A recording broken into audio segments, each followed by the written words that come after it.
Months after the Lewiston shootings, Boston University researchers released a post-mortem study of the mass shooter's brain. They revealed it had significant evidence of traumatic brain injuries. That led researchers at BU to focus more on traumatic brain injuries in the military. Good evening, everyone. Thanks for joining us. I'm Sam Olson. Today, those university researchers gathered to discuss their findings. Here's what they learned.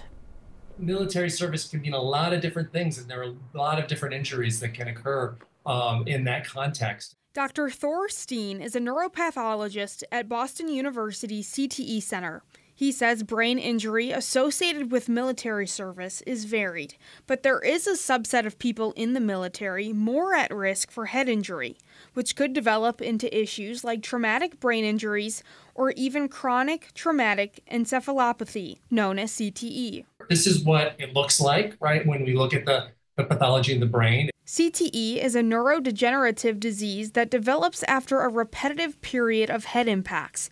Dr. Steen says some service members could have developed CTE after cumulative blast exposure. Damage to the white matter in this astrogliosis, these inflammatory cells, appear to be common findings in those with exposure to blast injury as well as other kind of repetitive head impacts. Lewiston shooter Robert Card did not have CTE, but BU researchers found his tissue sample showed evidence of traumatic brain injury.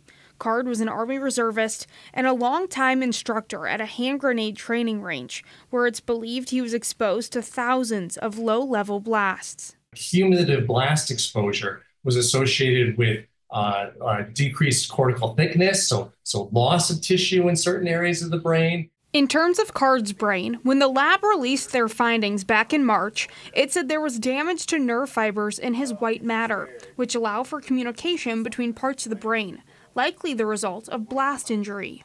Doctors like Steen are leading the charge for studying traumatic brain injury in the military because the blast damage, like Card's, is not uncommon. According to the nonprofit Disabled American Veterans, from 2000 to 2017, more than 375,000 military members were diagnosed with traumatic brain injury. About 82% were considered mild cases, about 9% considered moderate, while 1% of vets suffered from severe cases. I think even more importantly, what we really need is blood and other biomarkers so that we can study this in life.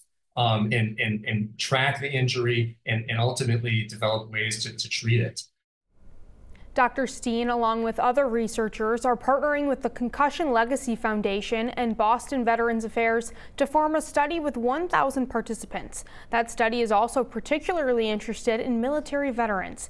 If you'd like to learn more information on the study or are interested to participate, we'll have more information on our website.